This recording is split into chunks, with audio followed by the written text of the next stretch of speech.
ሁሌም እኔ ካላችሁ በኋላ የምትቀጥሉት ቅጥያ ወይም ደግሞ ራሳችሁ የምትገልጹበት መንገድ ህይወታችሁ እንደሚወስነው ልንገራችሁ። ለምሳሌ እኔ ብላችሁ ሰነፍ ነኝ ስትሉ ህይወታችሁ እንደዛው ነው የሚሆነው። እኔ ብላችሁ ድሃ ነኝ ስትሉ እንደዛው ነው ህይወታችሁ የሚሆነው። እኔ ብላችሁ አልረባም ስትሉ አሁንም እንደዛው ነው። በተቃራኒው ደግሞ እኔ ሁሌም ይሆንልኛል፣ እኔ ያሰብኩት ነገር ሁሉ ይሳካልኛል፣ እኔ ማድረገው ነገር ሁሉ ውጤት አለው።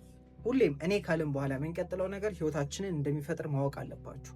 ስለዚህ ህይወት ላይ ትልቁ ቃል ምንድን ነው የምትጠቀሙት? እኔ ብላችሁ ከዛ ነኝ የምትሉት ነገር ነው።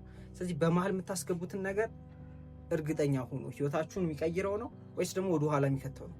አፈርድም የሚያበላችሁ ነው። ስለዚህ እኔ ብላችሁ የምታስገቡትን ነገር ተጠንቀቁ።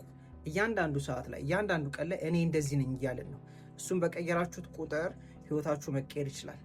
ይሄን ነገር እኔ አሁን ነገርኳችሁ እንጂ ዓለም ላይ ትልልቅ ነገር ላይ ያሉ ሰዎች ይረዱታል፣ ይገባችኋል፣ ይኖሩታል።